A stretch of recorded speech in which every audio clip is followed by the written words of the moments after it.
जी, तो हम बात कर रहे थे इस कम्प्लेक्स की, इसके नोमेनक्लेचर की हम बात करते हैं। तो मैं आपको बहुत आसानी से बता रहा था कि कैसे इसको नेमिंग देनी है आपने। देखिए, पहले तो मैंने आपको ये बात की कि जो कैटाइनिक पार्ट है उसको आपने फर्स्ट लिखना है। तो ये आपके पास है पोटाशियम, इसको आपने लिख दिया। फिर आपने क्या करना है सर, फिर आपने LCO मेथड को याद रखना था। अब L फॉर लिगेंड, तो लिगेंड की नेमिंग देनी है सर। इसके साथ 6 लगे हुए हैं तो इसको हेक्सा बोलेंगे आप। और सायानाइड नहीं लिखेंगे, मैंने आपको बताया सायानीडो लिखेंगे। हेक्सा सयानो बोल दें या सायानीडो लिख दें। अब सर लिगेंड भी हो गया, सेंट्रल मेटल एटम भी हो गया। अब ऑक्सीडेशन स्टेट कितनी है? सेंट्रल मेटल एटम अभी नहीं हुआ, उसकी बात करते हैं। अब सर आपने बताना है कि आयरन, सोचें, बल्कि मैं आपको पहले एक ये बता देता हूँ फिर आपसे पूछता हूँ, चलें बाद वाले जो आएंगे। अब आयरन यहाँ पे आप देखें -4 इसके ऊपर चार्ज है, इसके ऊपर +4 है। तो ये आयरन आपका एनाइनिक कम्प्लेक्स में प्रेजेंट है, तो सर इसका फिर हम ग्रीक नेम लिखेंगे, फेरेट। और अब ये भी हो गया central metal atom. Oxidation state कितनी सर, वो आप निकाल लें, 6 में से 4 निकाल दे 2। बहुत आसान है ऑक्सीडेशन स्टेट निकालना। तो सर इसकी 2 ऑक्सीडेशन स्टेट है, वो आप इधर लिख देंगे ग्रीक में। ठीक हो गया। चार्ज बेटा, अब मैं सारी रात हीर रांझा की कहानी सुनाता रहा हूँ, फिर आप पूछ रहे हैं कि सर हीर औरत थी या आदमी था। तो चार्ज बेटा, ये अभी तो आपको बताया है। ये जितने इसके साथ कैटाइन लगे होते हैं, कितने, 4 लगे हुए हैं, तो एक पोटाशियम पे चार्ज कितना होता है, +1। तो 4 पे कितना होगा, +4। तो इतना ही इसके ऊपर ब्रैकेट के ऊपर चार्ज लगा दे माइनस में। न्यूट्रल कंपाउंड बनाना है आपने। अब ये जो फेरेट है, इसकी ऑक्सीडेशन स्टेट 2 थी, तो हमने इसको लिख दिया ये। ठीक है। अब इसके साथ कोई एनाइनिक पार्ट नहीं है, वो हम नहीं लिखेंगे। तो सर ये इसका नोमेनक्लेचर था। बताएं, कोई रॉकेट साइंस थी इसमें? अब एक आप लोगों से करवाते हैं।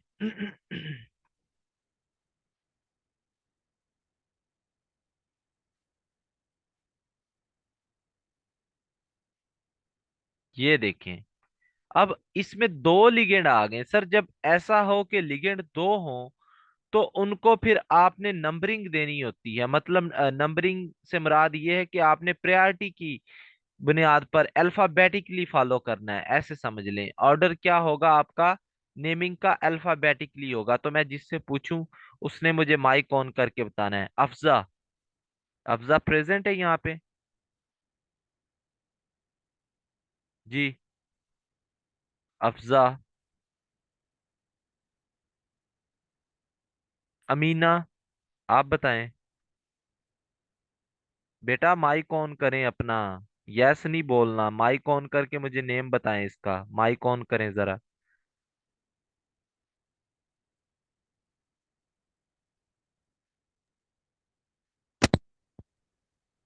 किसका हाँ, नेम बताना है? इसका कम्प्लेक्स का नेम बताना है, मेरा तो नहीं बताना। जी,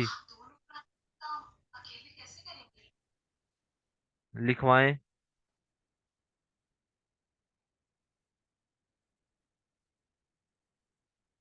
अच्छा, फायजा राव, मुल्तान। जी आप बताएं, फायजा राव।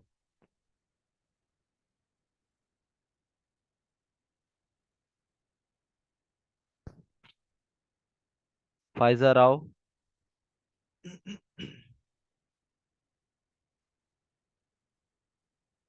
रुबीना सईद, रुबीना सईद मौजूद है यहाँ पे?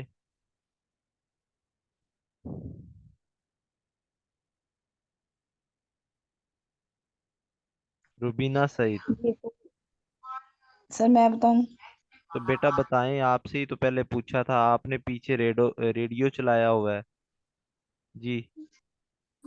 Diamine silver chloride. अच्छा, डाई अमाइन।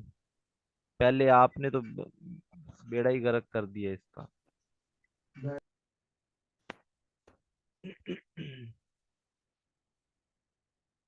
मतलब इसरार अली बताएं ji. Diamine chloro silver zero chloride. Di amine chloro chloro silver silver zero chloride. Zero या ऑक्सीडेशन टू? State zero. नहीं सर, प्लस, हाँ, two two two two. Sorry, two chloride. Two chloride सही हो गया। Chloride. अच्छा, जिन लोगों से पूछ रहे हैं वो गूंगे बन के बैठे हुए हैं, मैं मेरा दिल तो कर रहा है उन्हें मैं मीटिंग से रिमूव कर दूं। फायजा को और बाकी जो स्टूडेंट थी जिससे मैंने पूछा, रुबीना सईद को। यहाँ पे बेटा ये आप लोगों के लिए ही हैं, अगर आपसे टीचर पूछता है तो you are responsible for answer. आप उन्हें जवाब दें। अगर आता है फिर भी बताएं, नहीं आता तो फिर भी बताएं। इसके बाद नेक्स्ट है हमारे पास। मैं तो आपको सिंपल पढ़ा के चला जाऊंगा। मेरे सर पे कोई एहसान नहीं कर रहे आप लोग, कि कहीं आपको लगता हो कि सर हम तो आप पे बहुत बड़ा एहसान कर रहे हैं, तो मेरे सर पे कोई एहसान नहीं है आपका।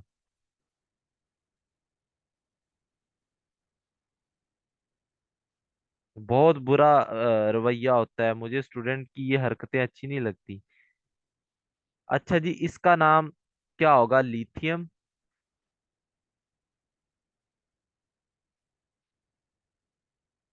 टेट्रा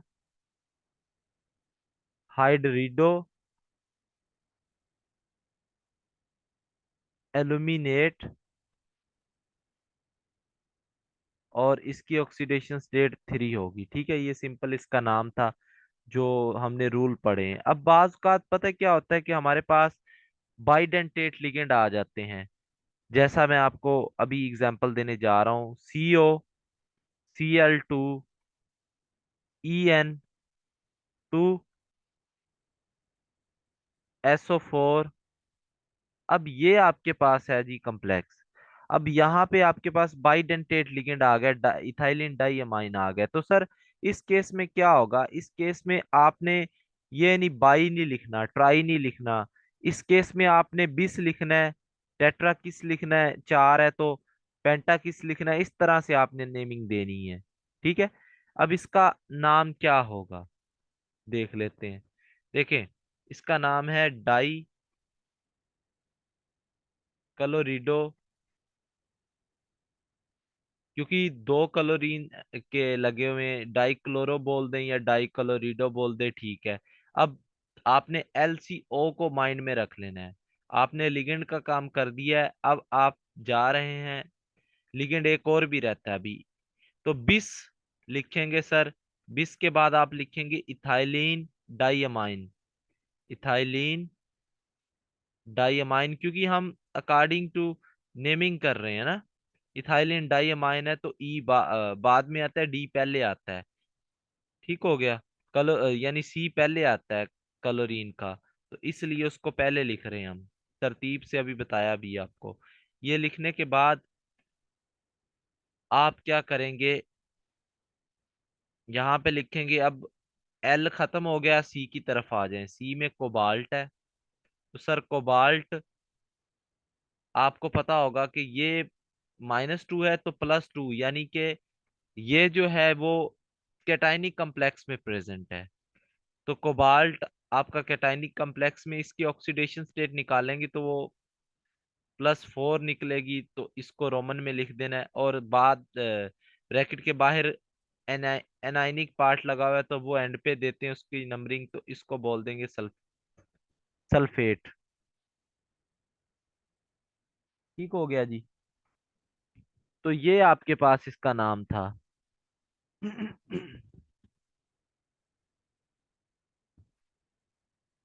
तो ये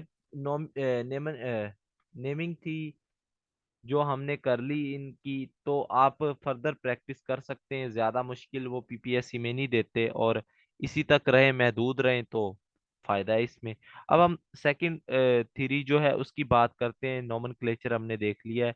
वर्नर थ्योरी, वर्नर ने एक थ्योरी पेश की थी, वो क्या कहती उसकी हम बात करते हैं। वर्नर ने ये बात की थी कि जब आप सिंपल साल्ट को, साल्ट लेते हैं, दो सिंपल साल्ट ले लिए, सिंपल साल्ट या एक सिंपल साल्ट ले लिया और एक सिंपल मॉलिक्यूल ले लिया, ये वर्नर की बात है कि एक सिंपल साल्ट था, एक सिंपल मॉलिक्यूल था। इन दोनों को जब आप मिक्स करते हैं तो आपके पास एक से ज्यादा कोऑर्डिनेट कंपाउंड बनते हैं, कोऑर्डिनेशन कंपाउंड या कोऑर्डिनेट कोवलेंट बॉन्ड रखने वाले कंपाउंड बनते हैं। मतलब क्या है, समझाते हैं आपको। देखें, COCl3 प्लस NH3। अब आपको पता है कि सर ये जो कोबाल्ट क्लोराइड है ये साल्ट है, सिंपल साल्ट है, सिंपल साल्ट। और अमोनिया जो है ये सर सिंपल मॉलिक्यूल है, SM। अब जब ये लेंगे तो इसके नतीजे में डिफरेंट मॉलिक्यूल्स बनेंगे, डिफरेंट कोऑर्डिनेट कंपाउंड्स बनेंगे, उसको एक्सप्लेन करती है वर्नर थ्योरी। तो पहला आपके पास ये पैटर्न हो सकता है COCl3.6NH3। दूसरा आपके पास ये हो सकता है COCl3.5NH3। तीसरा आपके पास ये हो सकता है COCl3.4NH3। COCl3.3NH3। तो सर ये मतलब डिफरेंट कंपाउंड्स बन सकते हैं। अब इनकी आपको अभी नहीं समझ आ रही होगी कि सर ये 3 4 5 ही क्यों लग रहे हैं, कम क्यों हो रहे हैं। ये सारी बातें अभी आपको समझ आएंगी थोड़ी देर बाद, जब इसके पास्टुलेट की हम बात करेंगे। तो वर्नर ने यही बात की है कि सिंपल साल्ट लें, सिंपल मॉलिक्यूल लें, उनको मिक्स करें, तो एक का कोऑर्डिनेट कंपाउंड नहीं बनता उससे, बल्कि एक से ज्यादा जो होते हैं कोऑर्डिनेशन कंपाउंड बनते हैं। पास्टुलेट्स की बात कर लेते हैं।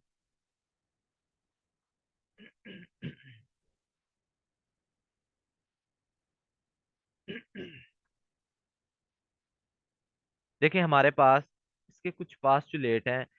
इसने पहली बात तो ये की कि जो मेटल होता है ना, ये दो तरह की वैलेंसी रखता है, टू टाइप्स ऑफ वैलेंसी। ठीक हो गया। एक वैलेंसी होती प्राइमरी वैलेंसी। अब जो प्राइमरी वैलेंसी होती है, ये इसको आयनाइजेबल वैलेंसी भी बोल देते हैं, या इसको आयनाइजेशन वैलेंसी भी बोल देते हैं। आयनाइजेशन वैलेंसी मतलब आपको पहले भी बताया हुआ है, जो ब्रैकेट के बाहर वाला पार्ट होता है ना, या ब्रैकेट के ऊपर जो चार्ज होता है उसको आयनाइजेशन बोलते हैं। आयनाइजेशन स्फीयर बोलते थे, या आयनाइजेशन वैलेंसी। तो सिंपल अल्फाज में बात करूं कि जो प्राइमरी वैलेंसी होती किसी भी कंपाउंड की, वो उसकी ऑक्सीडेशन स्टेट होती है। जो मेटल होता है ना, उसकी ऑक्सीडेशन स्टेट जो होगी वो उसकी प्राइमरी वैलेंसी होगी। एक तो ये बात आपने नोट कर लेनी। दूसरी, सर मेटल जो होता है वो सेकेंडरी वैलेंसी रख सकता है।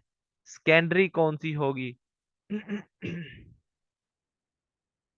वो देख लेते हैं। देखें, ये जो सेकेंडरी वैलेंसी होती है ये बेसिकली उस मेटल का कोऑर्डिनेशन नंबर है कि उसको कितने लोन पे डोनेट किए गए हैं। Coordination number of metal in complex, coordination number कितना है उस मेटल का, उसको कितने लोन पे डोनेट किए गए हैं, वो जो आपके पास होता है वो उसकी सेकेंडरी वैलेंसी होती है। तो ये बात इसने की है। अब क्या होता है प्राइमरी सेकेंडरी, ये आपको पता चल जाना चाहिए। इसके बाद सेकंड इसका पॉइंट जो होता है वो ये है कि जो सेंट्रल मेटल एटम होता है, ये आपके पास न्यूट्रल मॉलिक्यूल से भी सराउंड कर सकता है, और ये आपके पास एनाइनिक पार्ट से भी सराउंड कर सकता है। यानी लिगेंड जो होते हैं वो न्यूट्रल भी हो सकते हैं और एनाइनिक भी हो सकते हैं। ठीक हो गया, दो तरह से हो सकते हैं।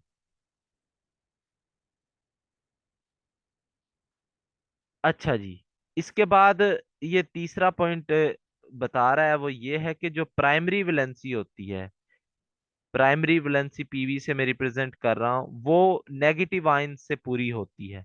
याद रखे किससे पूरी होगी वो, नेगेटिव आयन से पूरी होती है। यानी नेगेटिव आयन जो होते हैं वो प्राइमरी वैलेंसी पूरी करते हैं, जबकि सेकेंडरी वैलेंसी जो होती है, जो सेकेंडरी वैलेंसी होती है एसवी, वो पूरी हो सकती है नेगेटिव आयन से भी हो सकती है और न्यूट्रल मॉलिक्यूल से भी हो सकती है, दोनों से पूरी हो सकती है। अभी आपको समझ नहीं आ रही होगी चीजों की, लेकिन एक एग्जांपल करेंगे तो आपको क्लियर हो जाएंगी। और लास्ट पॉइंट ये है कि जो चार्ज होता है on complex, charge on complex, वो रिजल्टेंट होता है, किसका रिजल्टेंट होता है सर, सेंट्रल मेटल एटम का और लिगेंड का, एंड लिगेंड, इन दोनों का जो रिजल्टेंट निकल कर आता है वो कॉम्प्लेक्स के ऊपर चार्ज होता है। जैसे आपको मिसाल इसकी देता हूं मैं, क्रोमियम और अमाइन का कॉम्प्लेक्स है।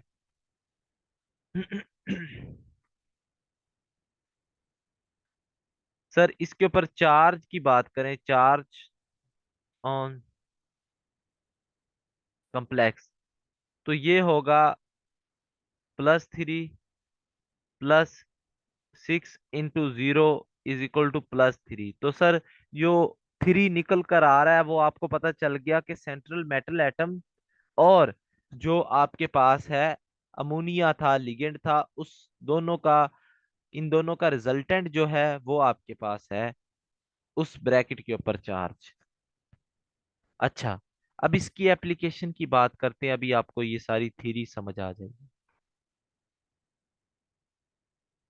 एप्लीकेशंस की बात कर लेते हैं। देखें, नंबर 1 जो है वो आपके पास है कोबाल्ट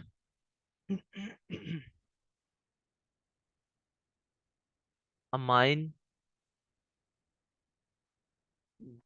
कॉम्प्लेक्सेस।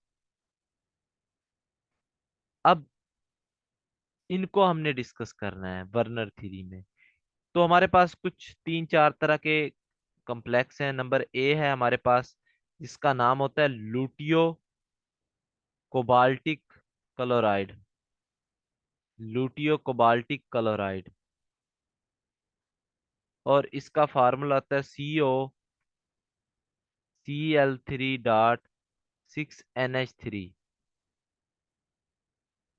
अलीन कौन है, ये बोर्ड पे लिख रही हैं, COCl3.6NH3, ठीक है। तो ये होता है लूटियो कोबाल्टिक क्लोराइड।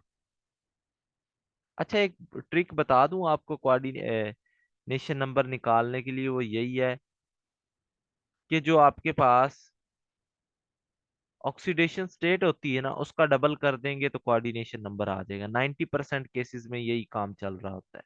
यहाँ पे कोबाल्ट की आप काउंट करें, ऑक्सीडेशन स्टेट +3 है, उसको 2 से मल्टीप्लाई कर दे तो 6, मतलब 2 गुना कर दें ऑक्सीडेशन स्टेट को, वो उसका को आपके पास क्या निकल कर आ जाएगा, कोऑर्डिनेशन नंबर निकल कर आ जाएगा। अब सर इस कॉम्प्लेक्स को हम डिस्कस करने जा रहे हैं, इसकी कुछ बातें हम करते हैं। नंबर 1, सर ये ऑरेंज येलो क्रिस्टलाइन सॉलिड होता है।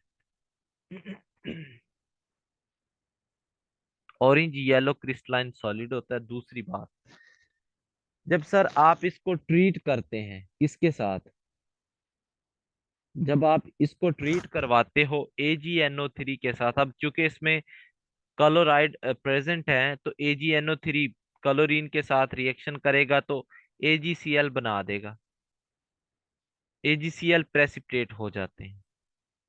अब जब ये करता है तो 3 के 3 क्लोरीन जो होते हैं एटम, तीनों के तीनों क्लोरीन के एटम जो होते हैं ये AgCl3 में कन्वर्ट हो जाते हैं, 3 AgCl बनते हैं। तो सर हमें एक बात यहां से पता चल गई कि इसमें 3 जो हैं क्लोरीन के एटम, वो तीनों के तीनों रिएक्शन कर गए। कोई बंदा बताएगा इसमें पॉइंट क्या है जो समझने वाला है? समदुल्ला, आप बताएं। समदुल्ला।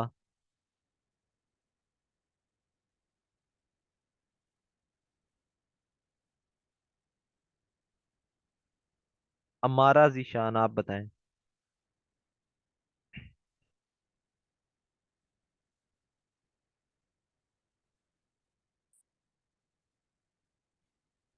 अम्मा। जी सर। जी बताएं, क्या इसमें पॉइंट समझने वाला क्या है?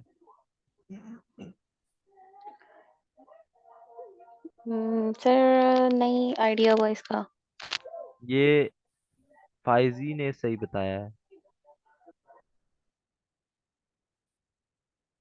आयनाइजेबल वैलेंसी सर उसकी 3 है। इसका ये मतलब है बेटा, आपको कोऑर्डिनेशन केमिस्ट्री की समझ ही नहीं आई। जो पिछली बातें आपको उनका आइडिया नहीं हो रहा कि जो वैलेंसी आपके पास आयनाइज हो रही है, मतलब वो टूट के रिएक्शन में पार्टिसिपेट कर रही है, तो वो बाहर वाली है। जो पार्टिसिपेट नहीं कर रही वो अंदर वाली है। तो इससे हमें ये पता चल गया कि सर इस कम्प्लेक्स की वैलेंसी कितनी है। प्राइमरी वैलेंसी 3 है इसकी, आयनाइजेबल वैलेंसी जो है वो 3 है। क्योंकि हमने ये देखा था जो ब्रैकेट के बाहर वाली चीज होती है वो आयनाइज होती है, लेकिन जो ब्रैकेट के अंदर होती है वो नहीं होती। तो ब्रैकेट के बाहर वाली ही पार्टिसिपेट कर सकती है रिएक्शन में, तो इसलिए इसकी वैलेंसी 3 है। अब तो समझ आ जानी चाहिए बात। जब सर हम इसका ट्रीटमेंट करवाते हैं कंसंट्रेटेड H2SO4 के साथ, तो सर ये हमें 3 HCl के मालिक्यूल देता है। तो यहां से भी हमें पता चल गया कि इसकी जो प्राइमरी वैलेंसी है वो 3 है, क्योंकि 3 आपको HCl मिल रहे हैं तो 3 ही क्लोरीन थे एटम। तो इससे भी, और जब सर लास्ट वन हम देखते हैं कि इसका जो कंडक्टिविटी मैयर करवाते हैं, तो कंडक्टिविटी से हमें पता चलता है कि इसके पास 4 आयन्स प्रेजेंट हैं टोटली। जो 4 आयन कौन से होंगे सर? बाकी सारा जो कंपाउंड होगा वो कॉम्प्लेक्स के अंदर होगा, एक आयन वो, और जो 3 आयनाइज हुए हैं सर, ये सारी बात आपको पता चल गई है। अब हम एक बात आपको बता दें कि जो प्राइमरी वैलेंसी होती है उसको डॉटेड लाइन से रिप्रेजेंट करते हैं ऐसे, और जो सेकेंडरी वैलेंसी होती है उसको बाण से रिप्रेजेंट करते हैं। अब आपने पूरी करनी है। देखें, प्राइमरी वैलेंसी जो होती है उसकी कोई डायरेक्शन नहीं होती, जबकि सेकेंडरी वैलेंसी की डायरेक्शन होती है। उसकी फिक्स डायरेक्शन है, वो किसके अकॉर्डिंग होगी वो आपको जब वीबीटी पढ़ते हैं तब आपको समझ आती है। अभी के लिए ये समझे कि मैं इसको, हमने देखा था ना कि 6 लिगेंड लगे हों, आप इसको मद्देनजर रखें।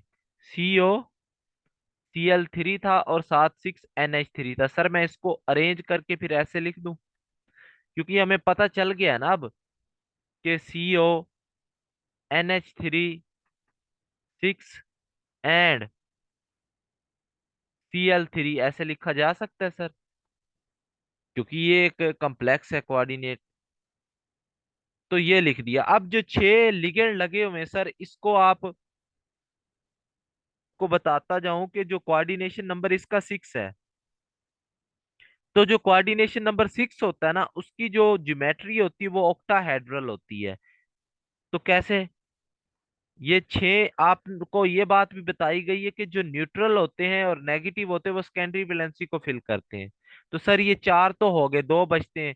एक इधर लगा देंगे आप और एक इधर लगा देंगे, ये आपके पास बन गया ऑक्टाहेड्रल। अब जो प्राइमरी वैलेंसी होती है उसको आप कहीं भी चिपका सकते हैं, इधर लगा दें, एक इधर लगा दें और एक इधर लगा दें, ले जी ये आपका स्ट्रक्चर हो गया। ये वर्नर थ्योरी है। आज के लिए ये एक स्ट्रक्चर ही मैं बता रहा हूँ, एक दो और बता दूंगा आपको कल इंशाल्लाह। तो फिर आगे उसके बाद हम मूव करेंगे बीबीटी की तरफ और फिर CFT। कोई भी सवाल है आपका तो माइक ऑन करें और पूछें जी।